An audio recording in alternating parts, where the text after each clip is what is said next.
0.9, is that 38 degrees centigrade? No, that's not a fever.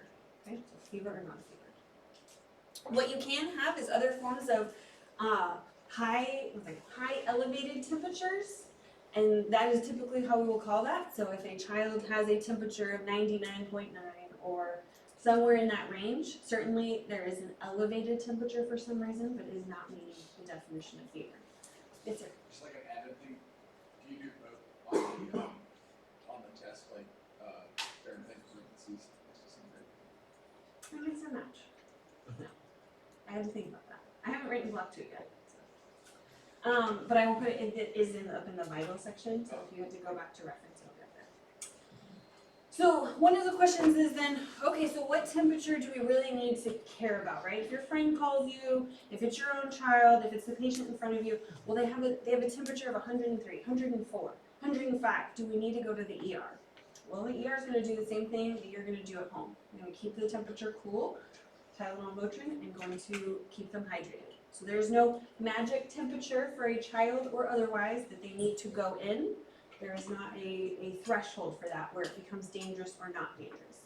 The danger factor comes from, is the source internal or external? A neurologically normal child is not going to have a fever that is going to cook their brain. So question 1, are you a neurologically normal child? Right, yes or no? And then is the source external?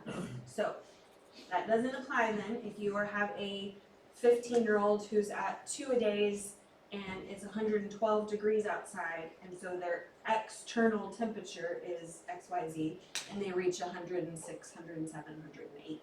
That's an external source that they cannot regulate. Thus, not a fever, but heat stroke. Right? So it's very different from that. So neurologically intact children, not going to be damaging. So as a provider, and they say, do I need to take my child into the ER for 104? No. So that's how you would work that. Temperatures vary throughout the day, so there is usually lower temperatures in the morning, higher temperatures at night. So you might look okay, a family might have a child who has a normal temperature in the morning, all of a sudden it's the afternoon, they get called, your kid spiked a fever again. Or the classic case, just like colic from block 1, we just went back to work, we just went back to school, now the child is coming in at the end of the day, and everyone's home, it's 5 o'clock in the evening, now we have fevers, now we have colic. So you can see how some of these patterns kind of set up for some badness. So that is how we are defining some of that. The reason this particularly matters for pediatrics, and the reason we see it so often, is if you were taking a look at this for epidemiologic purposes, the age is at the bottom, so you're functionally looking at 0 to 3 years old in months. The first couple of months, not much is happening, right? The temperature is having trouble mounting in the brand new immune system, they're having a lot of passive immunity. But once you hit that 2 to 3 month mark, all the way through somewhere between 2 and 3, their temperature is up there because they are responding to every single new antigen. So if you're feeling like, man, I see this kid in clinic a lot, or man, my kid is sick all the time. They just, as soon as they started in daycare, it's just one after another. Yes, absolutely, because their body is responding with those cytokines and inflammatory markers to every single new antigen that they're seeing. So a lot of variation from 0 to 3. And that normal temperature varies by age.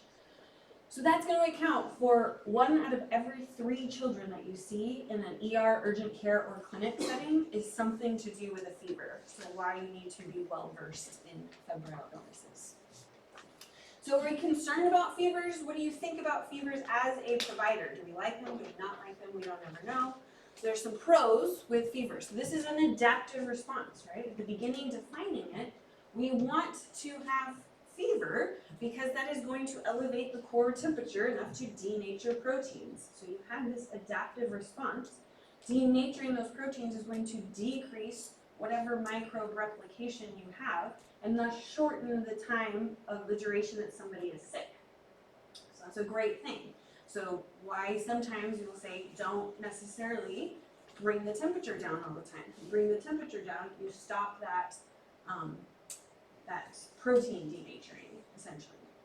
Well, that's fine for most children. Most children are going to be totally great with that. But when your temperature is elevated, The blood is going round and round at a faster rate, so you are having more oxygen in, more CO2 out, and your cardiac output is going to increase. Again, most normal children, that's totally fine. But what happens when you don't have a normal heart? What happens when you don't have normal lungs? What happens when you're already anemic at baseline? What happens when you have a genetic disorder and you have an inborn error of metabolism? And now you've put those increased demands. I need more oxygen. I have more carbon dioxide. I have higher cardiac output. Now you are in a situation where you do need to lower the temperature, and that's vitally important. So you need to know that child's baseline. And things like heart, lung, anemia are going to matter, especially in wanting to keep those temperatures lower in those kids. It can also be something that lowers your seizure threshold. So most of the time, seizures are going to be caused when that electrical activity of the brain has gone haywire from something. Could be genetic, could have been an illness, could have been whatever is going on.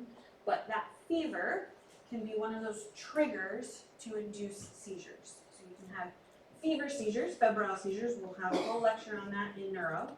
Or you can have that be the tipping point for somebody who has epilepsy. So that's why knowing the child's medical history can change what you are going to do for them in that setting of a fever. It's not always infectious. We're going to spend most of our time talking about the infectious causes of fever, but to be aware, that's not the only thing. So it's the body's inflammatory response to, number one, infectious causes, but number two, other inflammatory causes. So we'll talk about several of those in different places throughout the next couple of blocks. And then always thinking, you guys ask it every single time you're in clinic or every single patient, you're thinking, do you have constitutional symptoms? Do you have those fever, weight loss, chills? So is this a sign of some neoplastic disease? Certainly that can be on your differential. And then you have all these other zebras. We're not really going to spend much of the time on the zebras, but if you've looked at the other three categories and you still don't have an answer, that's when you need to start pulling out some of your zebras. So if we're looking at then what is the most common type of infectious, or of most common cause, it's going to be that infectious cause. So your common cold or viral infections, viral upper respiratory infections, dime a dozen, right? 99 out of 100 times, it's going to be a viral URI, to include influenza up there as well. You could see other things and you pick any category of them. Gastro, ears, eyes, skin, UTIs, all of those things. The thing to know about your different patterns. So patterns of fever and the way you ask this is going to be key. So a viral pattern is typically going to be a slower onset in a child of fever. It peaks at a slower rate and it is slow to go away. So it looks pretty much like a bell curve over several days. We'll talk about how to remember that. Versus a bacterial infection, much more common to spike, stay high until it is treated appropriately with antibiotics, and then sharp fall. So two different patterns that you see, especially in children. It is very pronounced in children. And once you start treating that bacterial infection, typically you will see that fever fall off within a day, certainly within those 2 days.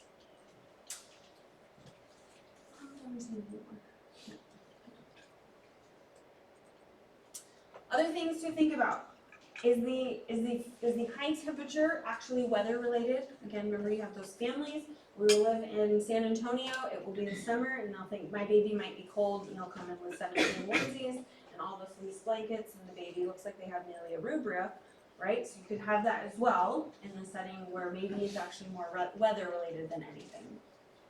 Your kids are going to look like a patient you would expect that has a hotter temperature. So they look often very flushed. Children especially, they have a lot of capillaries in their face, so a lot of those children will come in flushed.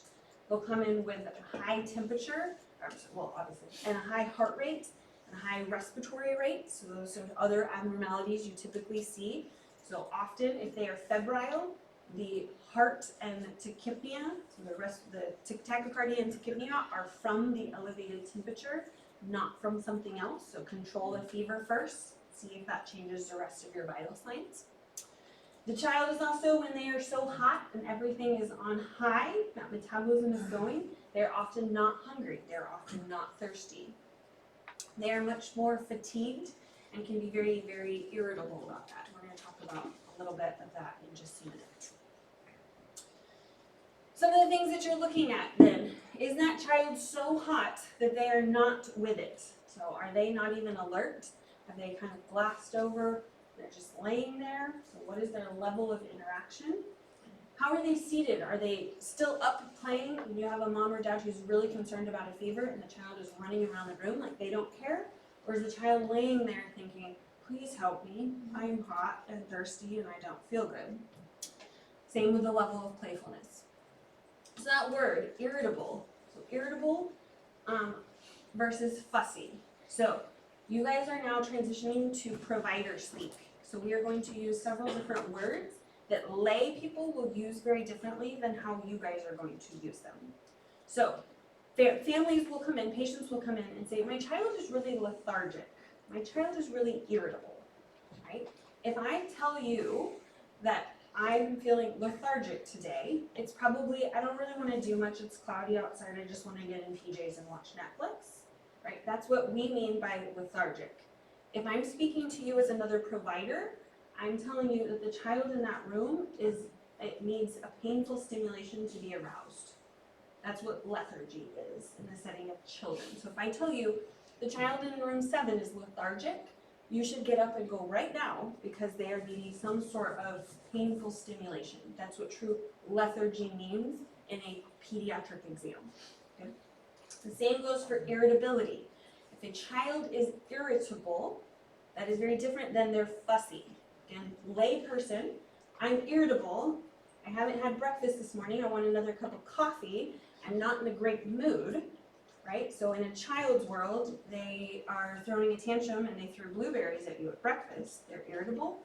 Provider to provider speak, when I say the child in that room is irritable, I'm saying I'm worried that their meninges are infected and I think that we need to do a lumbar puncture because there might be meningitis. Okay? So irritability and lethargy mean very different things when we're speaking provider to provider in terms of children.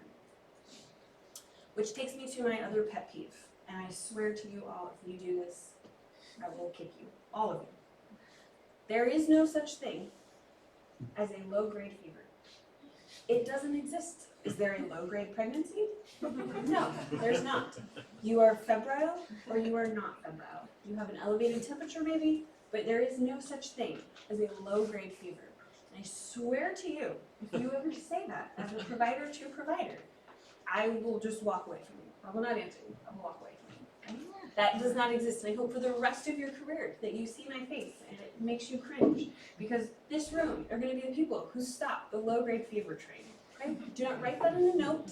Do not write that. Do not say it to another provider. There's nothing more irritating in this world than hearing a low-grade fever. Okay? We're done with that. No more in this class. So let's play a little game. Just based on what we talked about. If you are there and I go provider to provider and I tell you the child in that room is glassy-eyed, are you concerned or not concerned? I'm concerned, right? They look a little sicker than the child who's running around. The child is staring vacantly into space in room 7. So, a little bit more concerned. They're sitting on the exam table upright and cooperative. I'm not concerned, but I'm concerned. I'm like, why are you being good? They're reaching for objects. Not concerned. Cries when examined.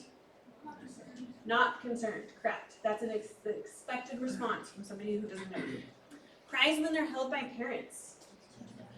Yeah, maybe or maybe not. Maybe they don't feel good, right? So it's going to take some provider brain there to be like, is that normal, not normal, what's going on? Remains still during lab draws and IV attempts.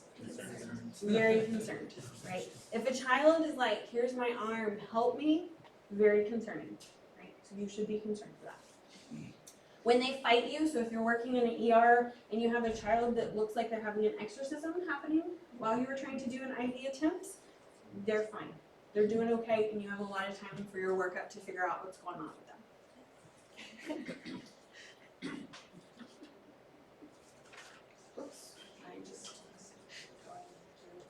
Okay, so when you are evaluating things, What I will need you to do is to ask some questions very specifically. The reason being is it changes your differential for subsequent lectures that we are going to talk about. So, yes, your onset is normal. When did it start? Absolutely. What I need you to ask next is the family is, what happened in this setting before this? A lot of times you might get called, they've had a fever for 2 days. Okay, what happened the day before that? And like, they got all their vaccines. Oh, there was an outbreak in the daycare. Oh, okay. So it gives you a whole lot of context as to what's going on. When they talk about air quality, does it come and go? So that is going to be very different. It goes with duration here. So if they said, I've had a fever, my child's had a fever for 2 weeks, that is very different to say that every single day they have had a temperature over 38 degrees centigrade for the last 2 weeks, 14 plus days. Very different differential than 2 weeks ago I had a temperature that was 38 degrees, and now 2 weeks later I have a temperature that's 38 degrees. Very different histories, very different differentials. How high was it taken, or was it taken at all? So that's one of the things. You'll have people that will say, I know this is a fever, I felt it. I just know what my child looks like when they have a fever. A little bit different than if you have an objective measurement. And then, what is your objective measurement? And a PEDS partner who came in and said, the family just said their child was 300 degrees. I said, 300 degrees? She said, yeah. I asked them how they took the temperature. If they took the temperature, they said, yes. I said, how did you take the temperature? And the family said, well, the baby seemed really hot, so we just turned the oven on and put the baby next to it, and it felt about the same at 300 degrees. So that is how the family took that temperature, right? So you have to ask what you mean, because that is how the family thought they were taking the temperature. I'm serious. The things that you guys are going to hear it's incredible.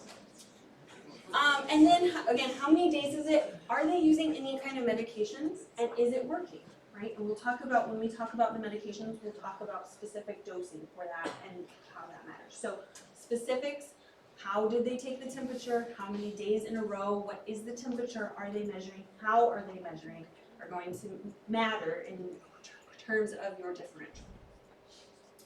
So, you've gotten that history, and in the history, this child is less than 2 months old for any reason, and the family tells you for any reason, there is any type of fever, you do not pass go, you do not collect $200, your advice to that family is go directly to the ER for a evaluation and a workup. The reason being, under 2 months old, you do not have that tight blood-brain barrier, your risk of meningitis is significantly higher, you have still been exposed to things from birth. So under 2, fever is a no-go. You do not treat it with Tylenol, you do not treat it with Motrin, you do not tell them to give the baby a bath, you do not tell them it's fine, you tell them it's unusual for babies at that age to have elevated temperatures to that level, send them directly to the ER for a workup. Once you're over 2 months of age, truly everything changes. And I mean that in the way that it sounds, because now you have more of your immune system has kicked in, you have the ability to mount appropriate responses, your blood-brain barrier has tightened up, your risk for meningitis is significantly decreased. So over the age of 2 months, we treat this very, very different.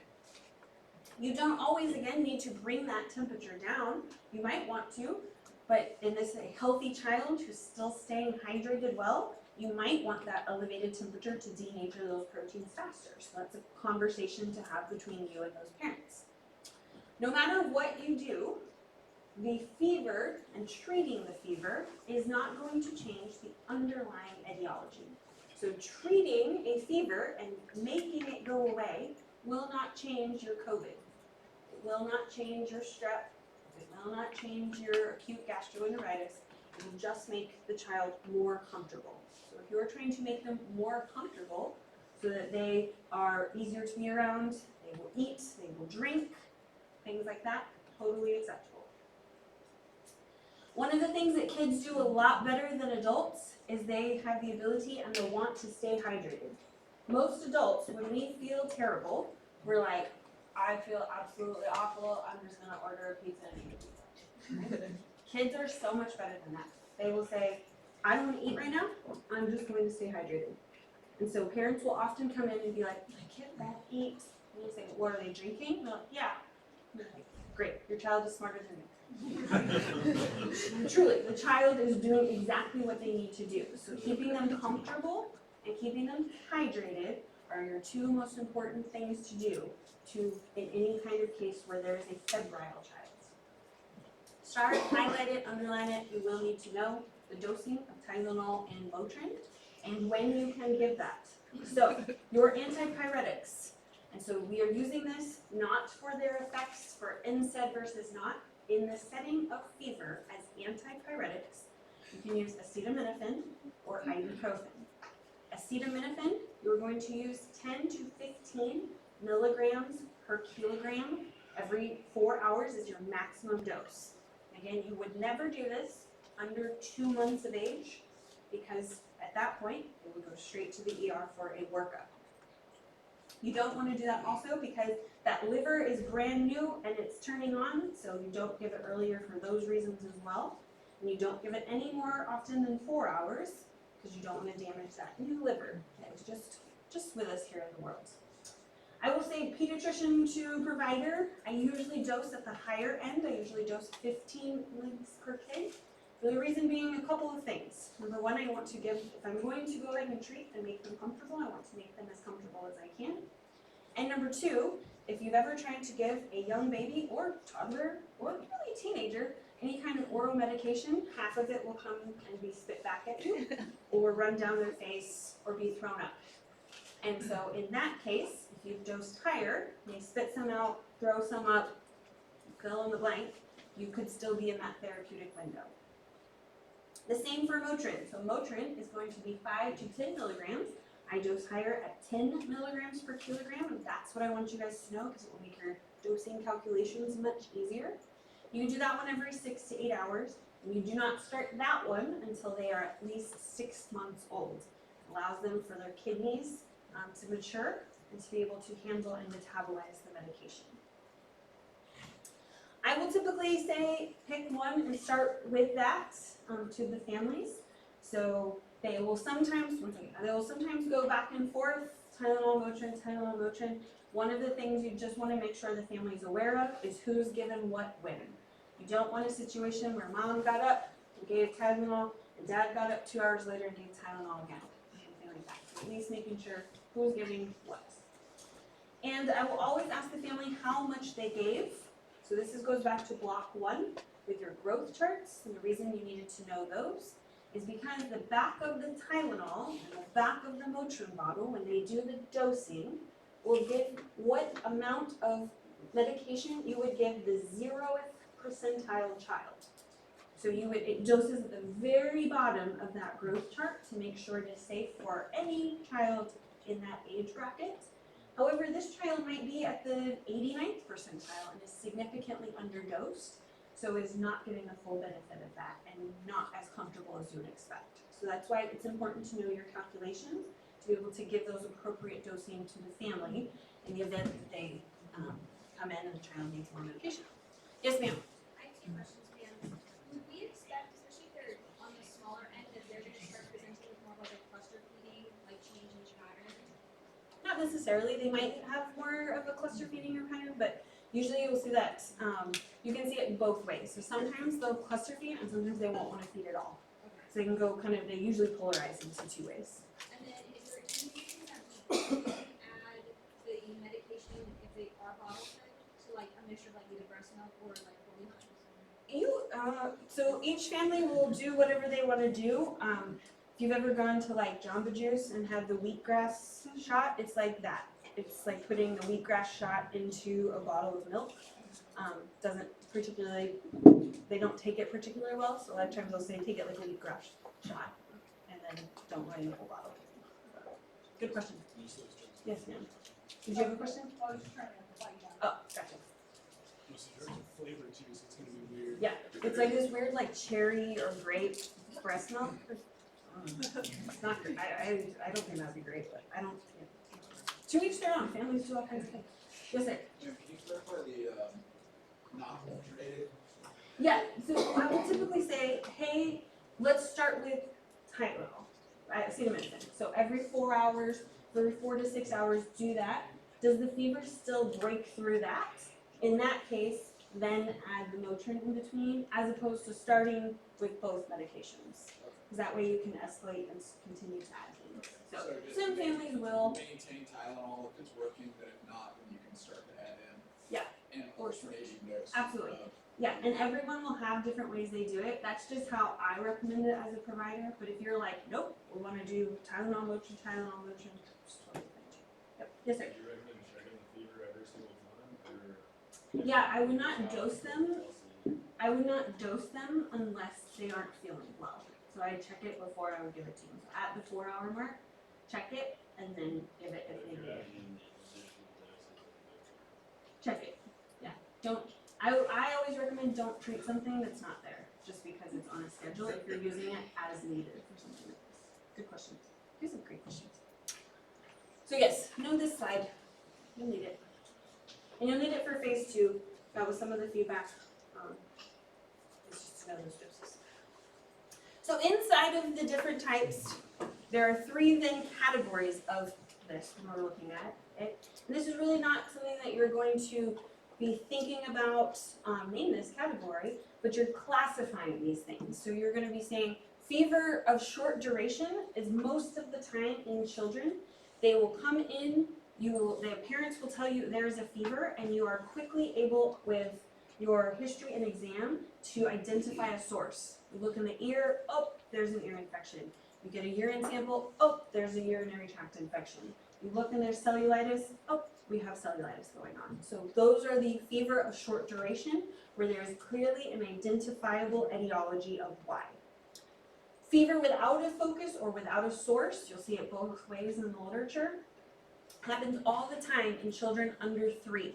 And this one, I swear to you, as a pediatrician talking to PAs, my God, do not treat with antibiotics this class right here, okay? Because this one, you have young kids, stressed out families, child presents with a fever, and you can't find a source why, right? Happens all the time. Do not just say amoxicillin. You say, what are you treating? And you're like, a fever. Like, no, that's the wrong answer, right? You need a source. These are the ones. Do not throw antibiotics at the fever without a focus or without a source. A lot of times when we'll talk about the infectious disease, it's going to be a different type of virus that presents, and now the picture's confused. Or it's a neoplastic issue, and now you've given them antibiotics, and that takes away our ability to do certain protocols. So when you throw steroids at things, if you throw antibiotics at things, and you don't know what you're treating, you have sometimes inadvertently ruined a later on pediatric protocol. So my God, do not just throw antibiotics and steroids at random fevers. Okay, so fever without a source is the trickiest one. We'll talk about how to manage some of those and when you're going to look at them.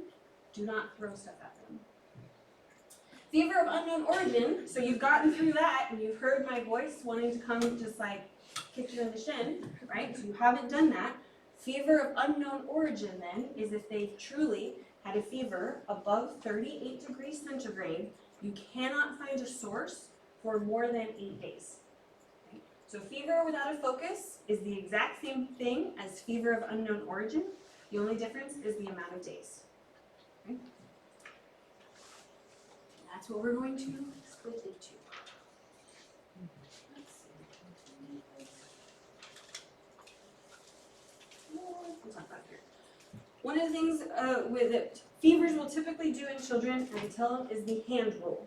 Okay, so if you were looking at your hand, this is how I explain to families what I expect a pediatric fever to do. Day 1 is your thumb. Day 1 is a lot of, is my kid sick? Are they getting a fever? What's going on? Day 2, it's very clearly a fever. It's much higher, they do not feel good, very clearly, yes, it was a fever day 1. Day 3 gets even higher, right? This is different from adults. If you had a fever for 3 days, you're like, this is it. I should pull out my will, and now I will go to BAMC ER, right? Like that's what your thought process would be. For kids, that's right in the middle, that's right at the peak, so I expect it to even get higher. Day 4, very similar, still high, maybe a little lower, maybe they're a little better, but very similar. And it's not usually until day 5 that it starts to go and die off as the fever. So if they're doing this hand pattern, typically they will come to the ER or clinic somewhere in this day 3 to day 4 range. And you give them that extra amount of time. When I start to care about a fever is when it doesn't follow this hand pattern. When we start growing extra fingers. When it stays high after day 4. When it continues and it doesn't follow this, that's when I, as a practitioner, start to think, oh wow, are we missing an infection? Are we missing a cancer? Are we missing a Kawasaki's? What's going on? Something is different because every virus that I expect, which is 99 out of 100, is going to follow that hand pattern, okay? So, we're now talking about how it's going to depend on age. So we already talked about those neonates. So any of those neonates that are under that 2-month age, but particularly, I don't even care if the parents report that it has been a fever at home. That is, go straight to the ER, we do that. If you are between that 2 and really 3 months, you're gonna, so that 2 and 3 months is a hard one, it's gonna be a provider determination. And then there's going to be 3 to 3 years, and we'll talk about some of those. Your next goal will be to say, are you an immunocompromised, immunocompetent? Are you sick, not sick? That's going to be your next part of that evaluation. And then fully start empiric treatment if noted. Another pet peeve is when people will say, oh, I think it's because of teething. You're like, well, that's interesting. Okay. Teething is an inflammatory response, and you do see some elevated temperature. More often than not, the child has actually bitten on something, licked the floor, done something else, and it has a concurrent virus associated with it. So true fevers are usually not associated with teething, just of note. Okay, so that's 0 to 3. So yes, if you're 0 to 2, you're going to go straight to the ER. But for our purposes, to make some of the guidelines a little easier, I want you to kind of group them in 0 to 3 months, and then 3 months to 36 months, and then over 3. So now we're doing kind of the rule of 3s here. So if you are young, so febrile infants, it doesn't matter. So even though, yes, the risk of meningitis is high in 0 to 2 months, it's still most likely going to be a virus. So your top differential is virus, your next differential is virus, your third differential is virus, fourth virus, fifth virus. Most of the time going to be a viral etiology. And I could have listed any of them, so pick them. Pick, doesn't matter which one. We'll talk about these as the block continues. RSV, they're going to come in with a fever and a specific type of cough. It has a specific number of days that you see it come on. Enterovirus, going to come in with a fever plus GI type symptoms. Influenza, that fever is going to be super high and shoot up very, very high on those first couple of days. Paraflu, fever plus that seal-like barking cough. Human metapneumovirus. Human metapneumovirus, fever, sounds like RSV. Wait, my RSV testing was negative. No, this sounds just like RSV. It's human metapneumovirus. Adenovirus, fever plus eyes, red eyes. So on and on. You could pick anything, right? So I could have listed anything. We'll start learning those patterns with kids. So it's fever plus whatever. So on your test, you're going to see a whole lot of vignettes that say, a X-year-old child comes in with fever plus blank. You're like, dang it, another one of these? Yeah. Those children typically look well. So if you're looking and you're like sick, not sick, most of these children will fall into the not sick, but we need to do something. The ones that you're concerned about, those infants 0 to 3 that are toxic appearing, don't feel well, those are going to be the ones that you're worried for serious bacterial infections. Where are those typically going to be found? In your urine, in your blood, or your spinal fluid. So any of your fluids. Those are your 3 options: urine, blood, spinal fluid. So in that order of most common. Most common organism, Think about where they just were. They just came out of the birth canal. So they're very close to a whole lot of E. coli, very close to a lot of group B strep. So those are the things you're going to see most often. Could it be anything else? Could there be an infection in the lungs, in the bones, anywhere else? Absolutely. Most common, urine, blood, lumbar, spinal fluid, my gosh. The other thing to consider, especially in those young ones, in those 0 to 3, particularly in that first month, is herpes. So if you have herpes simplex virus, very, very dangerous, high morbidity, very, very high mortality. You will probably hear me talk about herpes another 100 times during this particular block. In that age group, the ones that I need you to focus on here, common things being common, know the common ones. So if it's a urinary tract infection, it's the same as the adults. What's the most commonly thing that is right there? E. coli. For bacteremia, bacteria in the blood, meningitis, what's the most common? E. coli, group B strep. And then less common and even more rare, right? So common things being common, know the most commonly associated ones. These babies, again, they're going to come in maybe fussy, truly maybe irritable, so provider to provider, irritable meningitis looking. And all of their systemic symptoms are going to look exactly like what you think they're going to have. Elevated temperature, elevated heart rate, elevated respiratory rates. The one that I wanted to point out was, yes, skin. So your skin exam, if you see fever plus skin manifestation, particularly petechiae, that in your mind needs to be, that's bad. That is really bad in the baby, because I'm starting to think that there is meningitis and it is Neisseria meningitis. So petechiae plus fever in that setting, concerning, very, very concerning. That's one.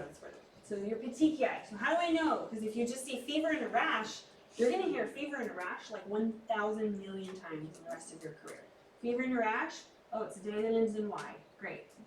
Right? Fever and petechiae, very different. So on a test question, you'll be given petechiae, or you're given a question. What about in real life? What if you're med tech, or a nurse, another physician, somebody just says fever and a rash, and you go in, how are you going to differentiate between petechiae and another type of rash? Blanching. Does petechiae blanch? No, correct, right? If you're looking at this baby at the bottom, just from what you know, even if you've never met a child in your life before, sick or not sick? Sick, right? So perfect, you guys already have it. So put this in your mind immediately. So what do? Now they're under that 1 month old, so this should be a review from last block. Okay, so they're even if they look okay, you have to assume that something is going into those meninges. So they go to the ER, you hospitalize them. They have bought themselves a workup because they had a fever. So you check all of those sources. You're checking a CBC. What are their cell lines doing? What is that blood doing? CBC blood culture. What is the urine doing? Urine plus urine culture. What is the spinal fluid doing? So these babies have bought themselves a lumbar puncture no matter what, because you need to see what's in there. Please circle the word if on your slides. If there are respiratory concerns, and then if there are GI concerns, that is not necessarily part of your workup. So if you see something and you're like, they have, I don't have any respiratory symptoms, I don't have any tachypnea, I don't have any cough, I don't have anything like that, why would you get a chest x-ray? You're checking for nothing. Why would you get stool studies if there's no diarrhea, vomiting, any kind of other GI manifestation? So those ones, all of your fluids you're checking. Those are standard for everybody. CBC blood culture, urinalysis urine culture, a tap with culture of your spinal fluid. The other ones are if. And these babies, as soon as you get all your fluids, they start ampingent right away. So ampicillin, gentamicin. You don't have to waste any kind of time. What is it going to come back as, this or that? As soon as you get your fluids, you start ampingent. And acyclovir if you have that herpes simplex virus concern in these neonates. So under 1 month, you get the whole workup and the IV antibiotics. What about if you're in that range, we're a little bit older, 1 month to 3 months, and you're toxic, right? So you look like the baby that was there with the petechiae, that type of toxic looking baby. You still hospitalize, because you're still young, and you check most of the fluids. So you still check those cell lines, the CBC and the blood culture. You still check your urine and your urine culture to check those fluids. And this is that consider, my favorite consider word. You consider doing a lumbar puncture, right? You've looked at it and the blood-brain barrier maybe is closed up. Do I think this baby, based on exam, based on the risk factors, based on this patient in front of me, needs a lumbar puncture? I need to very strongly consider it. Okay, so it is not automatic, but it is something that you consider at this age very strongly. If then you also have respiratory at that point, so you have a baby with a cough, you have a baby with secretions, you have a baby with tachypnea, same types of things, or, and now we add this, or you have an elevated white count that you cannot find an etiology for, that's when you start adding the chest x-ray. So now your workup includes those signs if you have those things. And again, if you have those GI symptoms, now you are adding those stool closures. Your empiric antibiotics change a little bit, so now you've gotten all of your fluids, and now your antibiotic choice is ceftriaxone or cefotaxime. So changed a little bit, not your Ampingent, now you are in the IV cephalosporins. Those are your options. What about fever without a focus? So remember, this is the same thing, we can't find why yet. And now we are over the age of 3. So now we're over the age of 3. Very, very common reason that somebody's going to come to clinic. This is, my child has a fever. This is 1/3 of all of your clinic visits. Most of the time, these ones are viral tests. So the things to think about with this is, do I need to get a urine and a urine culture? Do I need to get any stool studies? I don't want to get stool studies on a child really until it's been every day for more than 2 weeks.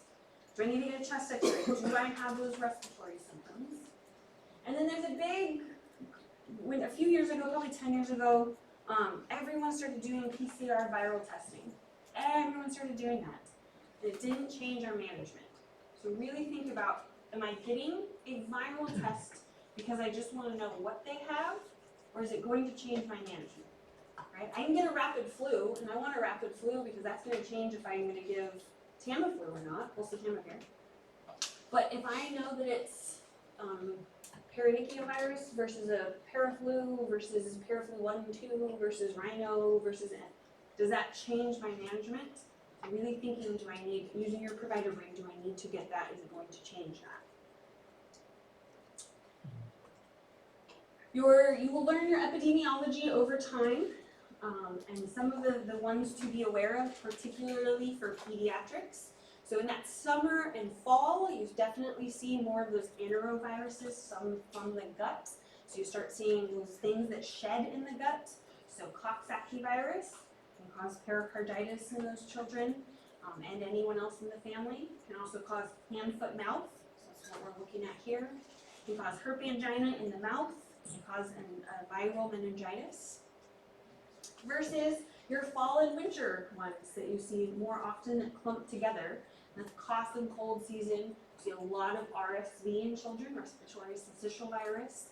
You have a lot more of influenza, a lot of rotavirus, any kind of bronchiolitis. We'll talk about bronchiolitis because it's a whole section. And then more in the flanking seasons with those season changes, you have a lot of croup, parent influenza virus. So this is not hard and fast, but just if you're looking at trends, you see something in a question stem and it gives you a season, pay attention to those seasons. This is probably a good place to take a break here. Let's take a break and come back to the top of the hour and jump then into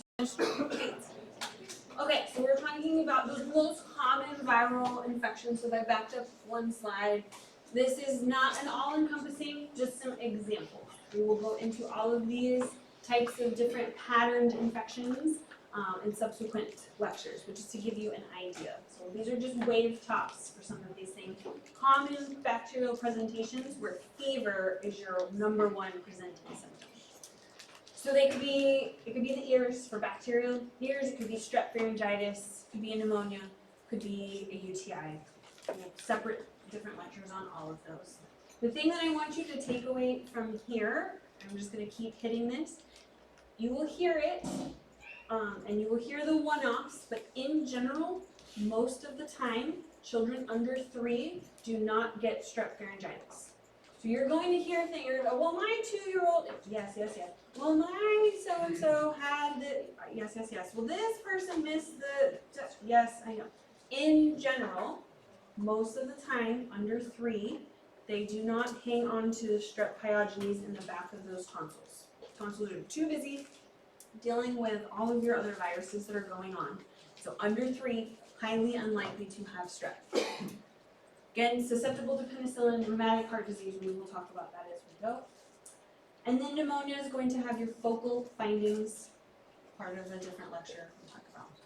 Urinary tract infections could be another one of those common reasons that you see fever as the presenting symptom for a bacterial infection.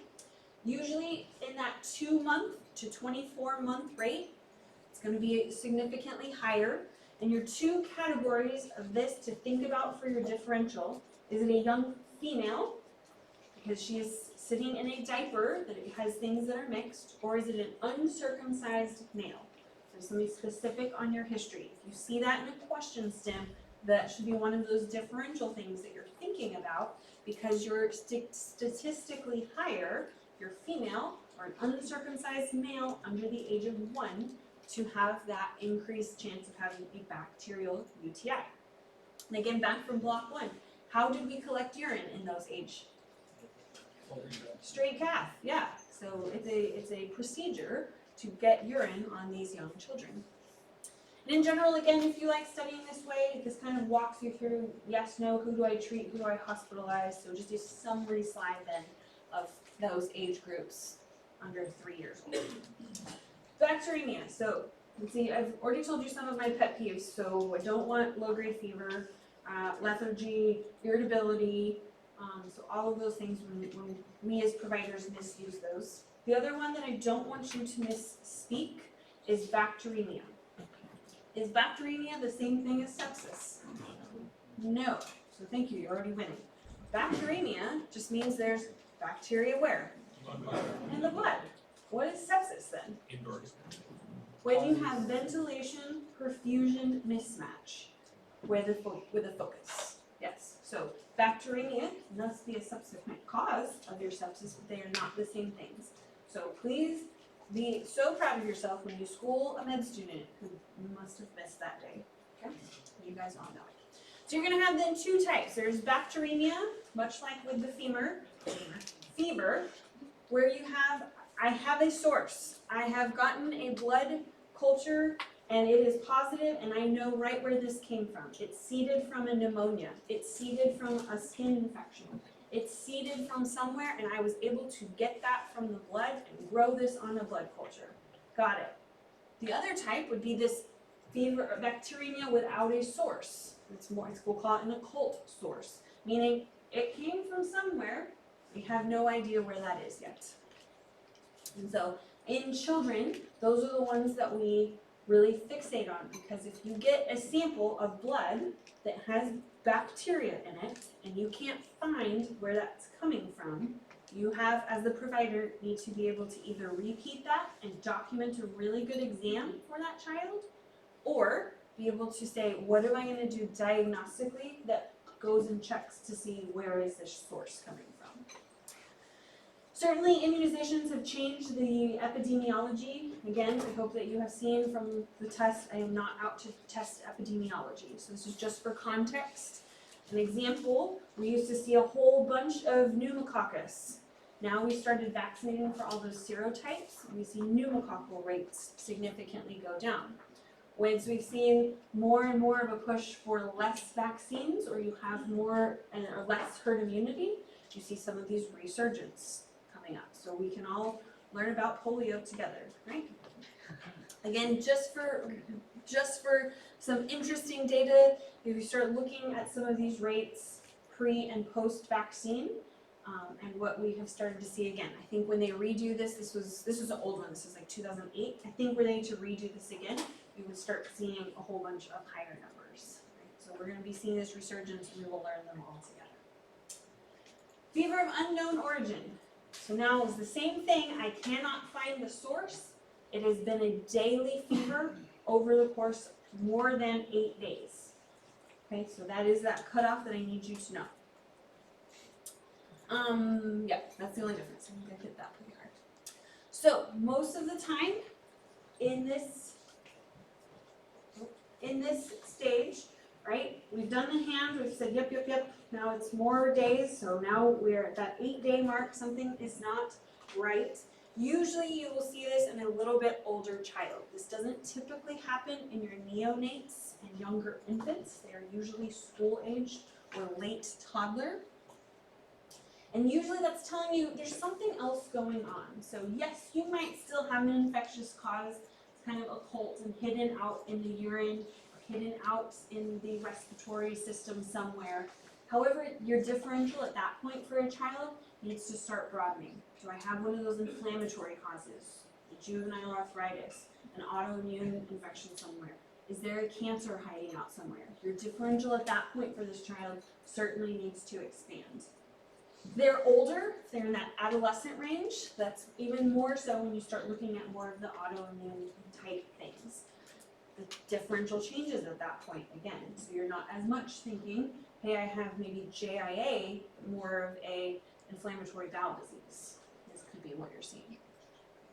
At that point, it could be any of those infectious disease things that Gutierrez had talked about, right? Any of those random things that you're like, I'm never gonna see this. You start seeing fever past those 8 days, that's when you start thinking, do you have valley fever? Do you have a rickettsia? Do you have Lyme? When you start thinking about a little bit more of those differentials. Again, with oncology, I don't know that I've ever seen fever be the only symptom in a child. In a test question and on a PANTS type question, you will see some of that. But I swear to you, it always comes with something else. Some other bruising, fatigue, abnormality, something else. So fever alone is not typical for that, but something to always think about. And then factitious. So this was how my child abuse case had presented with that mother that was making up the temperatures. So just something else to think on your differentials to go broad with that. If it's more than those 8 days. Your same history is going to apply, so that detailed history, are you sure? Right? There was one time where this family, I finally just said, bring in your thermometer, and when we brought the thermometer in and I took the temperature of my tech, it was like 107. And I was like, I think your thermometer's broken, right? So is there something that's fundamentally wrong that you as a provider can troubleshoot? That could be an option there too. Are they eating some weird and unusual type foods that have an increased risk for one of a different type of infectious process? So that's when you really start digging into the history. Meaning, what is this family doing? What are these risk factors? Because you're going to have to give that to infectious disease. So looking at all of those different parts of the history that maybe you wouldn't have necessarily talked about in that first encounter, or even the first few encounters. And your labs then are going to come as a result of those specifics and what stands out. Next pet peeve, this is like a pet peeve lecture. I'm just like, welcome to my therapy session on all of my medical pet peeves. When people just order some labs, right? I want to order some labs for something. You're like, what are you looking for? It's much like you're like, I'm going to treat this fever with amoxicillin. You're like, what are you treating? They have no idea, right? Don't be that provider. If you're ordering labs, know why you are ordering that and what you are looking for. And this one, this is just the practical side of that. And I want to tell you how I do it for children as a workup. So one of the things that you're going to be looking at is, do I need to do this inpatient or outpatient again? We've talked about some of those things. Is there abuse, inpatient or outpatient? Failure to thrive, inpatient or outpatient? Some of these infectious workups or these fever of unknown origin, same thing. Do I need to just get a whole bunch of tests at the same time? Most of the time I will do outpatient for this after understanding why am I getting this. I will say for most of these fever of unknown origin, I have not been the one that figures it out. Infectious disease will often be the ones, or oncology. But I, as a provider, and you as the PA would be expected, when you call infectious disease, to have done some of this workup. So these are the ones that I need you to do. A CDC with differential, and I do it twice. The reason being is I want to see the trend. Is the cell line, are they going up? Are they going down? Are they continuing to stay the same? What is my differential doing? What is the bone marrow doing? That's why I am checking that. And I then have a blood culture. Was there any bacteremia or not? So that is the first thing. Second thing is always my urine with urine culture. They are under 2, that's straight cath sample. If I am calling infectious disease, I want to know where my inflammatory markers are, so ESR and CRP. In a child, no diagnosis has ever been made with just an ESR and a CRP. That is not going to give you any type of diagnosis, but it is going to tell you where their body is in an inflammatory state. And then that is where I stop and look at the rest. Do they have any risk factors for TB? Somebody's been in prison. They have hospital workers in the family. They just immigrated from wherever, right? They have any of those type of scenarios that would make TB a thing. This is one of the instances where I do get a viral panel, because if I have a reason, if I can find a virus there, then that gives me an indication. And then is there any kind of imaging that I would want to get? A chest x-ray is my usual go-to to make sure we're not missing any lymphomas or big goombas in the chest, any kind of inflammatory consolidations. So before I consult infectious disease, I make sure I have those 2 CBCs, blood culture, urinalysis, urine culture, my inflammatory markers, a viral panel, and a chest x-ray, plus or minus the other ones. So before I just call and I say, I can't figure it out, I have that workup. Okay, so that would be expected of you as a primary care PA as well.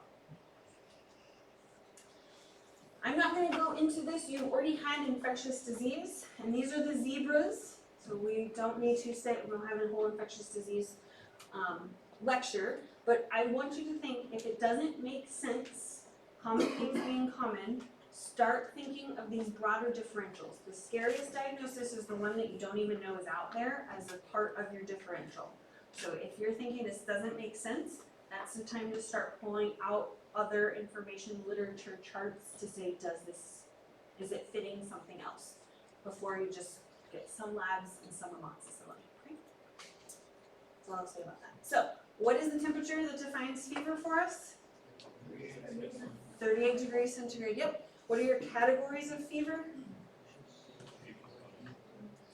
What fever of unknown origin is more than 8 days? What is your one above that?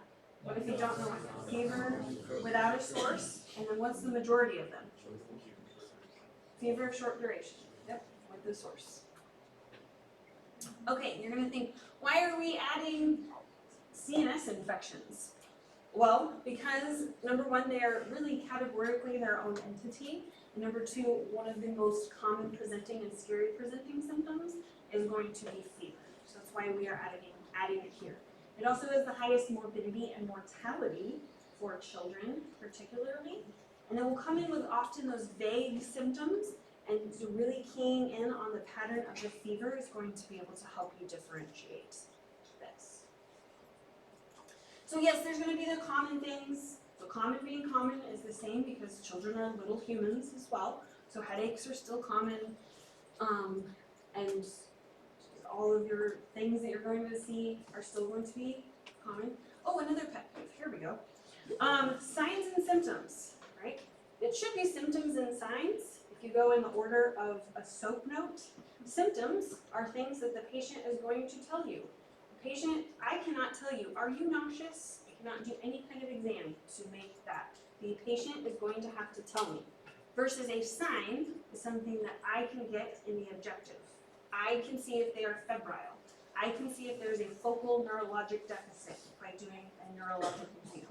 I right? So we say signs and symptoms, really should be symptoms and signs, right? So words matter, so provider to provider. If it's a symptom, tell me it's a symptom. If it's a sign that you elicited on exam, tell me it's a sign. So common things being common for this, the things you're going to see for meningitis and encephalitis, they will come in with a headache. So it might just be a run-of-the-mill headache. Is this meningitis though? We don't know. Yes, there could be nauseous, throwing up, true anorexia, just meaning they don't have an appetite.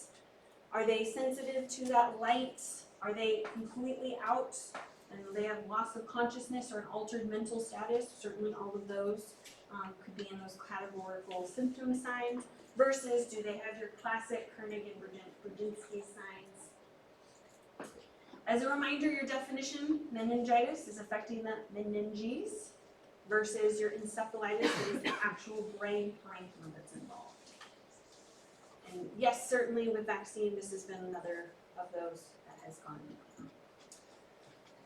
So certainly, if you don't have immunity towards it, you are more likely to get it. So that is going to be one of the causes of that. And certainly that's why we see this in those babies, because that blood-brain barrier isn't as tight, and that's why vaccines have been so useful. On your PEDS, or any kind of test for me, if you see grouping together of young people, they're trying to tell you there's some sort of infectious etiology. The two most common ways that I see that are with daycares. In school, they'll give you a whole class of students, XYZ. So classes of students, daycares, and then military barracks are the other three. Those are the three things that PANTS really loves to use to say, we're trying to tell you that a group of same-aged people, right? So that is different than the whole family. Family, they're looking at stuff like they're sharing and they're spreading things with their hands. In a family type way, norovirus, cruise ships, things like that, or carbon monoxide poisoning. If they give you the same aged people, daycares, military barracks, they're trying to go for meningitis. Okay, so just test-taking strategies for PANTS. Could also be that something is wrong in their immunology chain with that complement process. So they could have a complement defect, and that could be one of the reasons that they are susceptible particularly to Neisseria meningitis. Or it could be a splenic dysfunction. Why a splenic dysfunction? Because your spleen removes encapsulated bacteria. Correct. Your spleen removes encapsulated bacteria. What are those encapsulated bacteria? Strep pneumo, yep. Neisseria. HIV, yep, Haemophilus influenza B, and Klebsiella. That's kind of what we're talking about. But those encapsulated ones, what does Neisseria, Hib, and Strep pneumo have in common? They all cause meningitis, right? So if you see also splenic dysfunction, you're like, oh crap, they have sorry recording. Darn it, they are higher risk for meningitis. Great job. So strep pneumo, you had that. We've seen that one much on the decline after vaccination. When I first came out of into practice, we were doing PCV, pneumococcal vaccine 7, meaning that we were protecting from 7 different serotypes. Came out practicing in another clinic, he said, hey, we've got PCV 13 now. How many strands do you think that we were protecting the serotypes at that point? 13, great. Now, they just came out with 20. So clinics are starting at 20, and even for those higher risk ones, we do the Pneumovax 23. So those higher risk populations, we can look at all of the CDC charts. So we're continuing to get more and more serotype coverage. So you hopefully should be able to see those going down even further.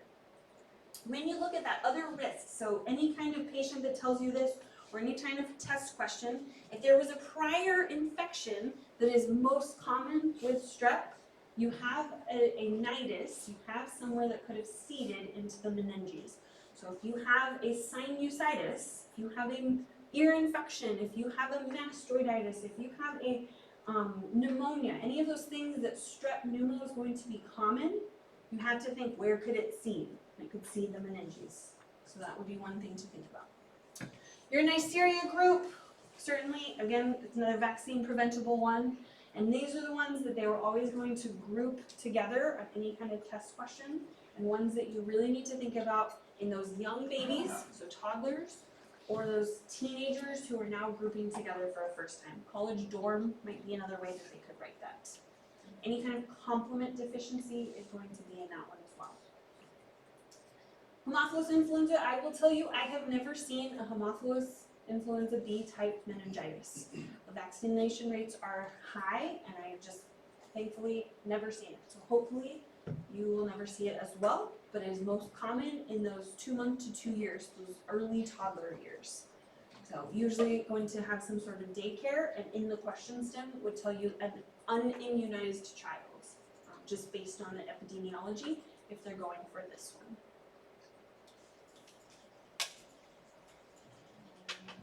No, I won't move. Hold on. Oh, computer's having a seizure. That's good. It's got meningitis.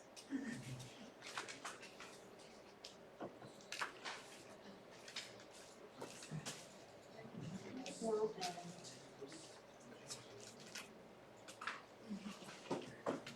don't know why it won't.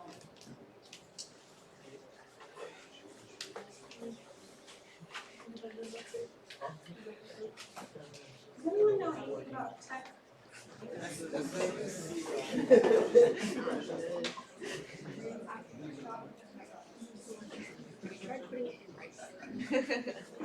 No? Thanks, S6.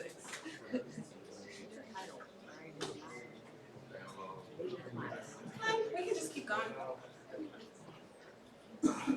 What slide is it on? The next one, clinical manifestations? 47. Great, clinical manifestations. So what you will see most of the time with this is that if they're presenting with a viral type meningitis, they'll come in with this non-specific type symptoms at the beginning. So it might be those URI symptoms, some fatigue, malaise. Parents will probably come in potentially actually with lethargy. Fever is one of the most common symptoms, so that's going to be one of the signs you're seeing for several days.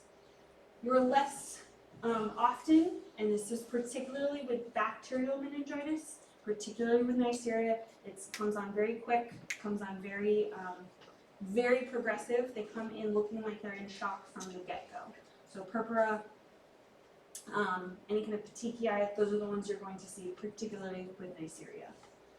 And then again, with that, that's going to be the thing on pictures. That's going to be the thing, and it will start to coalesce. So the earlier it is, the more petechiae you're going to see. Over time, you're going to watch that coalesce, and it's going to look giant purpuritic. That's that word. The next slides look at, so 48 is some pictures of that. So you start seeing early on one side, you start seeing as it's coalescing, and then that's a hand of a teenager, compared to purpura on slide 49, that the child, that baby, that's a toxic looking baby, right? They look like they are just completely out of it. You can see some petechiae, but that it's coalesced together, especially in the hands, legs, feet. Why do you think it's done that? Yeah, it's end organ, right? So it's gone out, and so as they're getting septic, you're starting to see bleeding into those peripheral tissues, trying to maintain the core. Right? So you will typically see this start presenting on your extremities, not on your core, where you start seeing it. So just if you had to differentiate something there. Okay, the presentation is going to look like they have some irritation of those meninges. So what are those two particular tests that we do for meningitis? So which one is which? Which one do you pull the neck up with? Yes. What happens now? Why? Yep, so when you put tension on the meninges in the neck, you're causing the hips to want to come with it. So those kind of fold up together versus Koenig sign. What do you do there? You leg up to 90 and you try to push the knee straight. So in meningitis, and particularly this is why you see these sensitive with kids, because kids are very flexible at baseline. So you should be able to be like, I'm gonna put your head behind your ear. And they'll do just fine.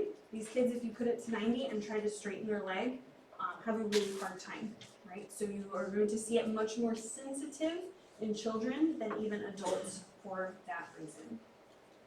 Hard to assess in a baby because they're so flexible that sometimes even if they have a meningitis, it'd be hard. So school-age children are kind of your go-to for those things. Your other signs and symptoms that you are going to look at and think about, yes, they might come in talking about a headache. Oftentimes they're throwing up. The thing for an infant, I can't use Curdes, can't use Berdenskis very well, but I can look at that open fontanelle. So I had expected it to be open, I had expected it to be soft, and I had expected it to be flat from last block, so a normal exam. And this, if it's taunt, if it is bulging, if a child is very uncomfortable and you're seeing something with the eyes, those sundowny days, or a bulging fontanelle, when they are sitting up, not normal. Certainly any of your hypertension, bradycardia type things that show you that they are in a sicker status, and then any kind of posturing, coma, stupor, certainly at those points you should be seeing worsening and start thinking your differential is something worse. Seizures can be a presenting symptom too, so fever plus seizures should make you think meningitis if they didn't have that already. So differentiating between I have epilepsy at baseline and I got a fever and now my seizure disorder is worse versus I've never had a seizure in my life and now I have fever and a seizure. Are my meninges infected? So taking those into consideration there. The next slide, I think it's 51, is the, okay, guess we're done with that, is looking at, have we decided that the stroke is over? Ah, great. Just keep going. Yep. Cool. So just looking at a reminder of what that's going to look like for those school-age children. So if I give you something like that on exam, that you're able to see it. Here would be an example of that bulging fontanelle. So this baby you're looking at, you're like, okay, got it. They're under 1. Yep, I got that. That's not a flat fontanelle, and it looks like it's really taunt. So that would be something you're looking at. What I would do particularly with this baby in general, is if you're laying down, there's more likely that the fluid can go back and forth. I sit them up so that I have gravity on my side. If with gravity on your side, you still have a bulging fontanelle, much more concerning. So sit them up. If they're crying too, you can still sometimes see a bulge. So if you can get them calm and sitting up, and they have a bulging fontanelle, pucker.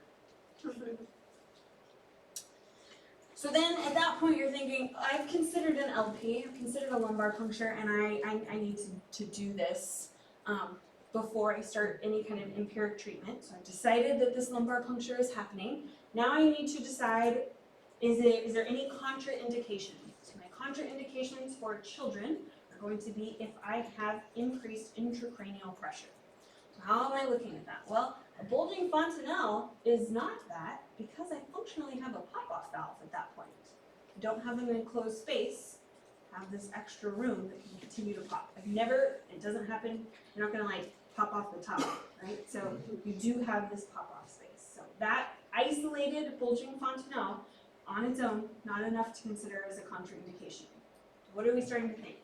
Certainly, if it's so bad that I have papilledema behind the eyes of this child, if I have any kind of focal neurologic finding, focal tells me it's not the meninges of the whole brain. Focal tells me it is one specific spot, and that is going to be concerning, and I want to scan before I just start putting a needle somewhere. Any kind of prior neurosurgical, or there's a shunt in place, I want to make sure, is the shunt the cause of this first? So in all of those things, if I think there's something focal or a shunt involved, I want to get imaging before. So if it's just a bulging fontanelle, okay, otherwise I need an image before that. Certainly if there's severe cardiopulmonary compromise, if you're thinking, should I do a lumbar puncture or code this patient, please pick coding them first, save their life, and then we can deal with the meningitis after. And then if there's an infection right over that lumbar puncture in a child. Something to think about, For thrombocytopenia, so if they have these low platelets, that would be an indication, ooh, do I have a bleeding risk? What if I get blood into my sample? There's ways to read those samples with blood, and it's a relative contraindication. Do I think that there's a way to control the bleeding, or is it at a significant risk? If not, proceed. So it's one of those things to think about. So I would know the absolute ones and then think about that relative one. So if I do think there's something focal or something specific that I need to do, this would be an indication that I would be getting a CT scan. So I think at this point, this is the first time that we've said, let's get a CT scan of this child, right? So this doesn't happen often for children, so this would be one of those indications. If I think I need to do a lumbar puncture, but I have focal signs, I need a CT scan first. If the CT scan is going to be delayed, you can't get a lumbar puncture, then at that point you have to make the decision to just go ahead and empirically treat. So that would be one of those things. If you have blood cultures, maybe you'll still catch something, so that's helpful. If you can get that, gram stain is super, super helpful. It is positive 70% of the time in children that have meningitis that didn't have antibiotics on board before. But it clears in just a couple of hours. So if you can't get it, then you can't get it and you just move on. If you can get it, it's very, very likely to give you a reasoning. The reason it's like, well, why would we want to do that? Why do we really need it then if we're just going to treat without it? Because it changes the amount of antibiotics and the duration. So there's dosing for, let's say, sepsis. So you have a dose of ceftriaxone or cephalosporin, potentially. But if it's meningitis, it's a higher dose and it's for much longer. So that's going to change your management. So having that specific lumbar puncture results is going to be important for that particular reason. If you had that thrombocytopenia, or if you hit a little vessel and you have a traumatic tap on a child, it's okay, it's considered a bloody tap. And yes, some things will be affected. You will see higher levels of protein because you have more cells in it. You have higher leukocytes because you're getting some from the blood. However, it shouldn't be changing what you see on gram stain or cultures. You can still read through those. What I don't want you to do is spend a lot of time memorizing this. This is more for phase 2, but I just want to give you, in general, you're thinking about, I've gotten a sample of cerebral spinal fluid, what am I going to be doing with this? So, if you have, it's just that top line, that acute bacterial meningitis, to be aware of this. I would expect that the pressure is elevated. There's more stuff in the cerebral spinal fluid, so I would expect the pressure to go up. I would expect there to be leukocytes because the immune system, if you're functioning correctly, is coming there. So there should be more cells than you would expect. So higher leukocytes, higher protein because each cell is made of protein. So if there are more cells, then by definition there's going to be more protein. So your protein is going to be elevated. But your glucose is going to be decreased. So in that form of bacterial meningitis, it doesn't quite work like this, but I think about the bacteria eating the glucose. So normally the glucose is going to your brain. The bacteria that are there inappropriately are going to be eating that. So high protein, low glucose, elevated cells. More for phase 2, but just to be aware, so if you think, so somebody on day 1 is like, read this lumbar puncture, you're like, okay. Got it. What's your differential? Well, certainly if you have meningitis, your differential is always going to include encephalitis. Could be seizures, and then something focal, right? Less likely if you don't have a focal exam, but that is something that could be on there. Certainly if it's focal, you start thinking, do I have an abscess? I know I have that leaky blood-brain barrier for a child, so am I more likely to have an abscess up there? That needs to be thinking if you have something focal. Or do I have something that was partially treated? Did they have a fever and something else, and they went to somewhere, and somebody threw amoxicillin at them, and we don't really know why, so now they have a partially treated something? That could definitely be something that happens, and one of those reasons why we're not just throwing things at somebody.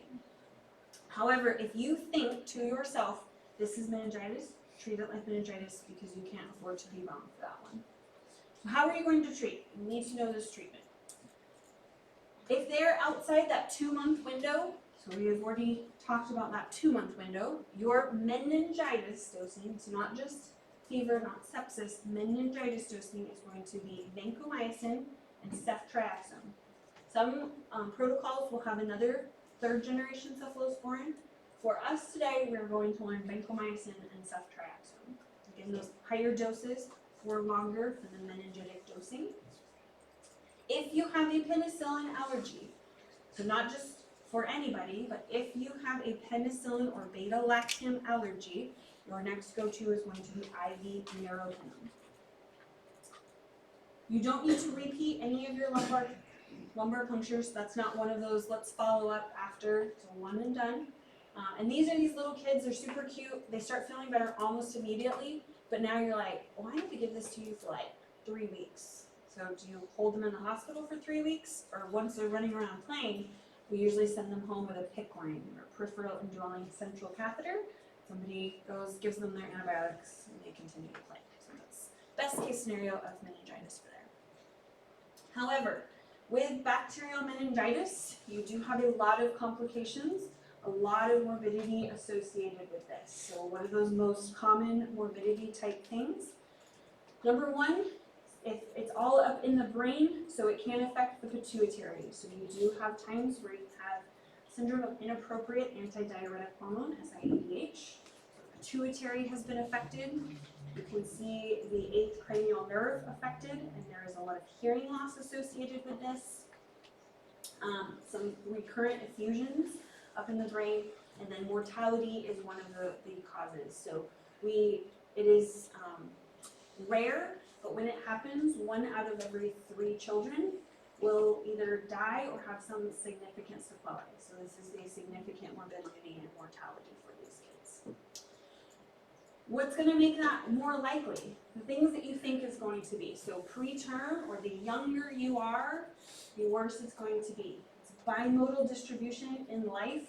So really old people, really young people have a harder time. So the younger you are, meningitis, the worse it's going to be. The longer you were sick before there was antibiotic intervention, that should make sense. If you had seizures at presentation, it's usually telling you that they have been infected at a higher rate and longer. Or if you're a coma and certainly a shock at presentation, you are worse. If you're immunocompromised, that's always going to be bad. And then this one specifically, low or no white blood cells in your CSF. You would expect that if you have this gigantic infection of your meninges, that your blood is going to, or your immune system is going to respond and send leukocytes. So if you have an inappropriate response, worse prognosis with no response. Which takes us to encephalitis. So now our parenchyma is involved, so the actual inflammation of the brain parenchyma itself. When the brain parenchyma is infected, you have cerebral dysfunction. So sometimes that is what feels like is happening while I am on the podium, where you're like, what is coming out of my mouth? I am having encephalitis. That is apparently what's happening right at this moment. But that is why you get that cerebral dysfunction, is because those cells themselves are infected. Can be diffuse or localized. What I need you to think more often, it's the overall brain parenchyma, so more likely to be diffuse, thus more likely to have seizures on presentation because the brain parenchyma itself is involved. So still has fever, still has headache, still has altered mental status. More likely, if you had to pick one and it had seizures, more likely to be encephalitis. Compared from meningitis, which the big bad ugly ones are going to be the bacterial meningitis in kids, most of your encephalitis is going to be viral in nature, so your common things being common. Your enteroviruses, going to be the most common, arbo, and then herpes. So herpes is your big bad virus, but not necessarily the most common. And less common could be anything under the sun, and then Japanese encephalitis we always throw in there because we also have vaccine for it, so it's great. Your West Nile is going to be your most common virus. It's going to be that for encephalitis for children. Can be transferred any way that you can get blood, so that makes sense. And your children are going to have a little bit more of that non-specific response. So all of those signs and symptoms you saw of bacterial meningitis can be, take those down and to get a less severe type presentation, looks more viral in nature, and now it is an encephalitis. Could be one of the things you see. The bad ones, so herpes 1 and 2, both terrible. 2 worse than 1 even, so actually they're both just terrible. All of these, they usually are very progressive in nature. There's a lot of bleeding into the cerebral parenchyma, and can be a significant source of infants or younger children mortality. So, herpes, if there's even a remote, if you think about it more than for 1 second, if you think about it twice, add acyclovir. It's so much easier to take off acyclovir than to have a dead child that you can't fix at that point. And then varicella zoster, just another one of those viruses to think about. It is going to be a common, or not common, it's a not common if you get varicella. So varicella, it's not quite like syphilis that can mimic anything, but there's a whole lot of things where you're like, really? Post-varicella gives you that. Okay. So encephalitis, post-varicella encephalitis is one of those things. We already talked about that, could be nonspecific, oftentimes more is, so it kind of looks like that vague URI type stuff that then progresses into this non-remitting headache.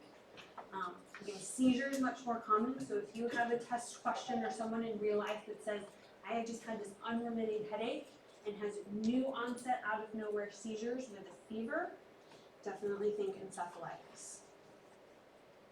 The complications of the bad ones look very different too, so transverse myelitis and anterior horn cell are 2 things to think about, again, because this is a whole brain parenchyma, so just a little bit different than video.